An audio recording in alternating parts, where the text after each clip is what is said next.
Muito bem, sejam bem-vindos a mais um vídeo aqui no canal. Hoje a gente vai falar de um conceito que, no fundo, todo mundo já ouviu, mas quando a gente dá um nome fica sempre muito melhor, a gente consegue perceber isso na nossa vida. Que é o seguinte, tem coisas que dependem da gente, tem coisas que não dependem da gente, né? A gente tem um círculo de assuntos que a gente tem influência. E tem um outro círculo muito maior do que esse, que abrange esse, que a gente não tem influência, que a gente só tem preocupação. O que o Stephen Covey vai falar? No primeiro hábito das pessoas altamente eficazes, né? no livro 7 Hábitos. Ele vai falar o seguinte: foca nesse lugar, onde você tem influência. Isso teoricamente é muito simples, né? Mas faz sentido. Dentro do olhar proativo, a gente só consegue atuar dentro da onde a gente consegue atuar. Nem sempre a gente consegue mudar tudo, nem sempre a gente consegue mudar tudo que a gente gostaria que fosse possível. Mas sempre tem alguma coisa que a gente consegue mudar. Então é nesse lugar que a gente vai olhar. E existem técnicas para isso, né? Existem formas da gente gradualmente expandir esse nosso círculo de influência. Porque eu não sei se vocês já perceberam isso, mas é muito normal, né? Um funcionário com bagagem, com experiência, entra numa empresa, no início ele está ali restrito àquela caixinha em que ele foi colocado, mas na medida que as pessoas percebem que ele tem capacidade, que ele é bom e tudo mais, ele vai pegando mais coisas, ele vai fazendo mais coisas, né? Por quê? Porque as pessoas vão sentindo que ele pode fazer. Então, gradualmente e naturalmente, eu diria, esse círculo de influência vai sendo expandido.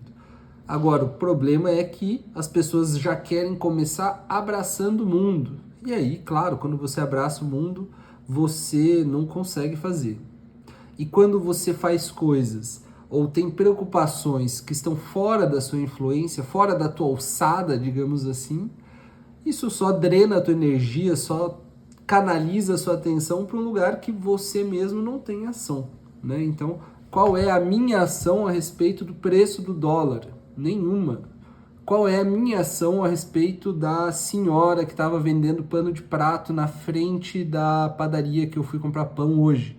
Ah, essa eu já tenho alguma ação. Qual é a minha ação a respeito da cama que está desarrumada? Qual é a minha ação a respeito do relatório que eu preciso entregar, da agenda que eu preciso enviar? Enfim, a gente tem coisas a fazer e a gente tem coisas que a gente pode só se preocupar. E a gente deveria focar onde a gente tem influência, né? Então, tem vários exemplos aí que eu vou trazer hoje, tá bom? Para vocês conseguirem ter uma imagem mais clara do que eu tô falando, tá certo? Então vamos lá. O primeiro desses exemplos é o seguinte: digamos que você está envolvido num projeto de reestruturação da sua empresa, né? Um consultor ali, ele foi designado para conduzir esse processo e um consultor júnior trabalha com ele. Nesse processo de reestruturação, a pessoa que está conduzindo, ela pode gastar várias semanas elaborando um grande plano abrangente para reformular toda a estrutura organizacional, né? Ele vai apresentar essas mudanças, vai exigir uma aprovação da diretoria, do dono, ele propõe um novo sistema ERP, totalmente novo, que depende de um orçamento grande, porque custa muito dinheiro implementar, custa dinheiro treinar. O que acontece normalmente? A gente tem uma frustração, a gente tem atraso, a gente tem, enfim, nada é mudado dentro de 3 meses, 6 meses, 1 ano. Fica nesse eterno diagnóstico, por exemplo. Não estou falando que o sistema sempre vai se manter, tal, que a gente não deveria fazer coisas grandiosas. Deveria sim, mas depende do objetivo, né? Muitas vezes um júnior mesmo, ou um estagiário está ali querendo falar mal do sistema e ele não tem, no fundo, nenhuma influência sobre a mudança ou a continuidade do sistema. O sistema está ali e ele não vai sair dali por conta do estagiário. Então ele pode, por exemplo, identificar que ele tem acesso ao gerente de operações. Vamos supor esse estagiário aí. ele consegue mapear os seus processos que o gerente de operações controla diretamente. Ele vai identificar 3 pontos, não é 25 pontos, são 3 pontos específicos ali, 3 gargalos que podem ser otimizados sem uma aprovação da diretoria, da presidência, que não exija grandes implementações e grandes recursos financeiros. Implementa, por exemplo, um dashboard simples, né, mas eficaz ali para monitoramento dessas mudanças, dessas ações propostas. E com esses indicadores, com esse dashboard, ele pode conseguir reduzir um bom tanto de lead time, aumentar a produtividade, gerar uma credibilidade e expandir para outros setores. Por exemplo, esse mindset da gente começar com vitórias rápidas dentro da nossa esfera de influência, isso é muito positivo. Então, são os chamados quick wins. A gente precisa ganhar um pouco de vitórias para depois a gente jogar no big game. É assim que funciona. Um outro caso, né, por exemplo, uma consultoria que foi contratada ali para melhorar um fluxo de informação em uma indústria, por exemplo. Ela pode olhar para os processos e pensar assim, quais são os fluxos que eu consigo atuar, aonde eu tenho autonomia para atuar. Eu posso atuar dentro dos processos, por exemplo, da qualidade. Eu posso atuar dentro dos processos internos da garantia da qualidade. Enfim, e aonde o que vai me afetar, né? Quem são os stakeholders, vamos dizer assim, o stakeholder imediato, qualidade, o stakeholder geral. São os fluxos de várias empresas ali, né? A própria garantia da qualidade que eu falei, a rotina de comunicação, RH, DP, financeiro, essas pessoas ali, esses fluxos afetam indiretamente o meu projeto de melhorar o fluxo de comunicação. Bom, o que o consultor pode fazer? Ele pode inicialmente otimizar esse departamento de qualidade. Ele pode documentar as coisas, melhorar o manual da qualidade, melhorar a gestão de ocorrências, melhorar a gestão de mudança, melhorar a gestão de documentos. E ele vai mostrando esses resultados mensuráveis, né? Mostrando que a qualidade está conseguindo manter os processos em dia, que as coisas não estão mais ficando atrasadas. E aí ele pode, com o tempo, convidar gestores de outras áreas, né? Da produção, do P&D, enfim, para fazer workshops e mostrar exatamente os conceitos por trás do trabalho que está sendo feito dentro da qualidade. Com esses conceitos, as pessoas podem começar a dar mais apoio, podem começar a propor projetos pilotos nos seus departamentos, mas primeiro foi arrumada a casa, digamos assim, primeiro foi arrumado aonde tinha mais controle sobre a situação. E isso vai integrando os outros processos, né? Isso vai chamando outras pessoas, e é natural, é impressionante, é realmente impressionante quando a gente tem uma área que consegue desempenhar, que consegue entregar e desenvolver as coisas, as outras áreas querem saber como é que está fazendo, chama atenção, e as pessoas querem estar envolvidas. Então a gente vai trabalhando com quem quer, esse é o começo. Porque se você tenta trabalhar com quem é resistente logo no começo, você tende a reduzir a sua força, tende a reduzir seu momento, né? Aquela força de deslocamento. Por quê? Porque você está tendo que convencer pessoas que não querem trabalhar dentro do que você está querendo. Então, é nesse sentido que eu estou falando. E aí, a gente tem o clássico caso, um outro exemplo de uma implementação de uma cultura Lean nas empresas, né? Como que a gente faz aí numa empresa tradicional, uma empresa que já tem os seus colaboradores, tem gente que já aposentou lá, é uma empresa que está aí há 20, 30, 40 anos no mercado. Então, o que é uma abordagem ineficaz? O que geralmente acontece? O consultor começa, a consultoria faz um kickoff, chama todo mundo, faz um treinamento, amplo sobre Lean, conceitos, manufatura, produção enxuta, 7 desperdícios, ferramentas Lean, Kanban. O meu gato fez uma apresentação especial aí. E acaba que, com o passar do tempo, nada muda, as pessoas começam a falar mal, ele se frustra com essa cultura resistente da empresa, e logo depois o projeto é cancelado e, enfim, foi mais uma tentativa de implementação de Lean. Quem já não viveu um processo desse de implementação de 5S na empresa, né? Sabe do que eu tô falando, é mais ou menos assim.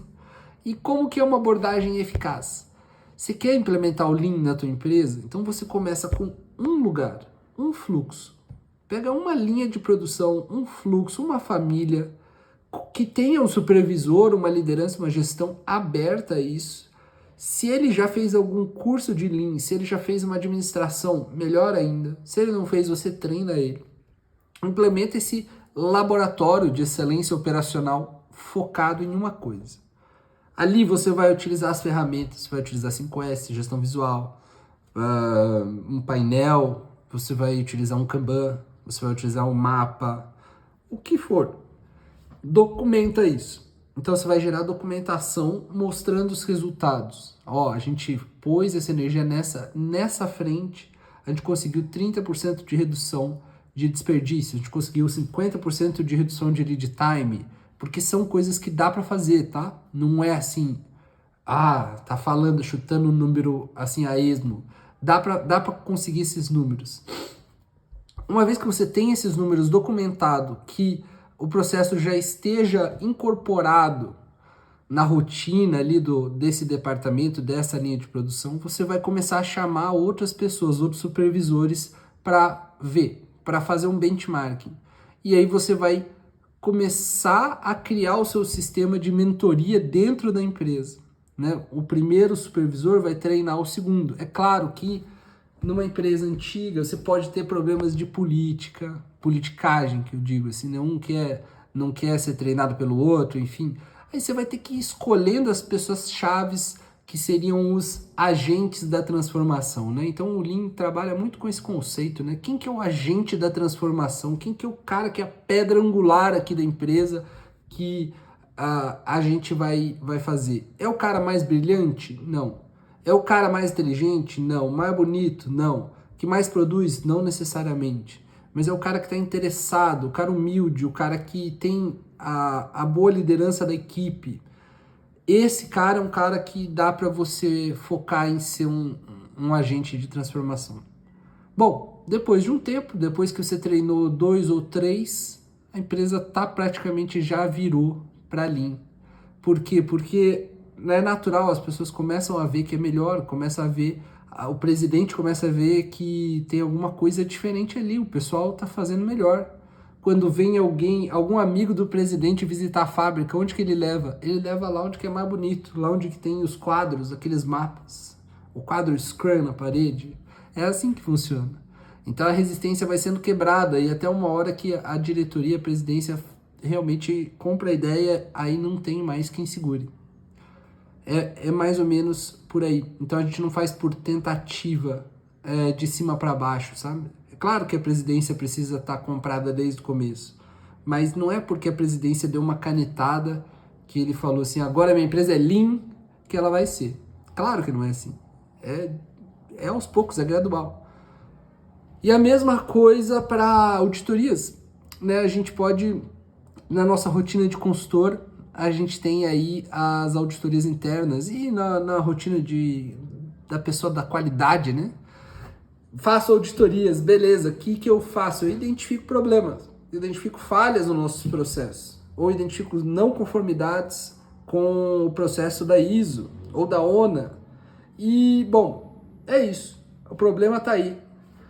Sem a gente trazer soluções cabíveis, né? Sem soluções que eu digo assim, implementáveis. Adianta você auditar e dar um número? Falar assim, tal, contas a pagar ficou com 50% de conformidade. Adianta só para saber, né? Assim, tá, e daí? O que é muito mais efetivo? Ou o que é o caminho, né, que eu vejo para as auditorias internas?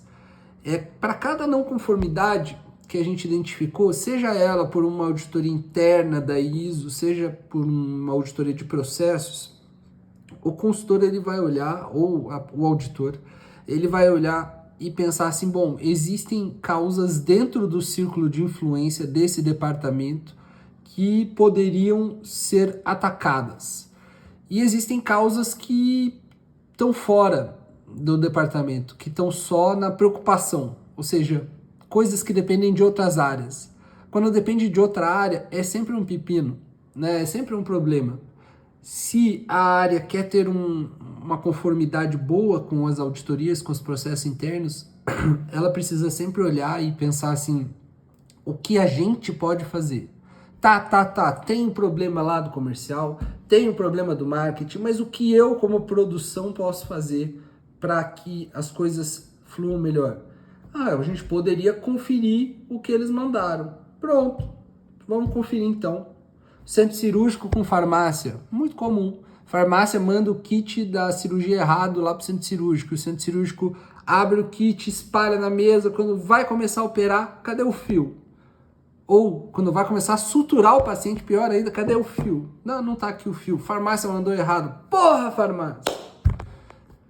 Entende? Dá pra gente trabalhar sempre no nosso departamento pensando assim, o que a gente pode fazer, né? Por quê? Porque aí o auditor, se ele tiver esse olhar, ele vai priorizar recomendações que são implementáveis para aquele setor, para aquela equipe, para aquele fluxo.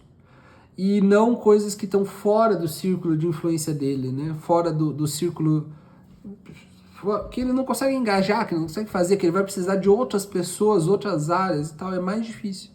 E a gente tem aí um percentual grande de coisas que a gente pode fazer para sanar. É claro que as áreas deveriam trabalhar em conjunto, são todas da mesma empresa, então se alguma área está prejudicando outra, está fazendo coisa que não deveria fazer, a gente precisa de um intermediador ali, né, de uma gerência, de uma diretoria, se for o caso, ou até de uma presidência para colocar os pontos nos is. A área deveria fazer, ok, mas a outra também pode. É tipo briga de irmão, né? O pai e a mãe vão falar, vocês dois estão errados, vocês não tem que brigar, já começa por aí. Não quero saber quem começou, né? Vocês dois engajaram, vocês estão errados. Agora, sempre é aquela coisa, se um não quer, dois não brigam. Então, se um departamento não quer errar, ele pode simplesmente criar mecanismos para que o erro seja mitigado, né, uma contingência, ou mesmo sanado. Então, é isso. Bom, perfeito. E agora, como último exemplo, a gente tem a criação dos famosos indicadores. Ai, que coisa boa. Gostamos de indicador. Processos, qualidade, Lean. A gente gosta de um bom indicador. Uma produtividade, um lead time. Isso que nos faz brilhar os olhos. Como que a gente vai fazer, né? O que a gente pode pensar olhando para o conceito de círculo de influência e círculo de preocupação? A gente tem aí... o primeiro passo seria a gente identificar os processos que estão totalmente sob o nosso controle. Ou os controles de cada área. Por quê? Porque você muitas vezes vai colocar dentro de um indicador de suprimentos uma etapa que não depende de 100% daquela pessoa. E aí o indicador vai ficar meio furado. Ou, por exemplo, um indicador de recrutamento e seleção. Você tem ali o início, o tempo. Você quer falar assim, tempo para recrutamento e seleção. Quando eu comecei? Quando alguém me pediu a vaga. Beleza. E quando termina? É quando o funcionário entra? Ou quando o funcionário é selecionado? Ou quando o gerente aceitou? Ou quando o funcionário aceitou a proposta? Porque são várias métricas diferentes.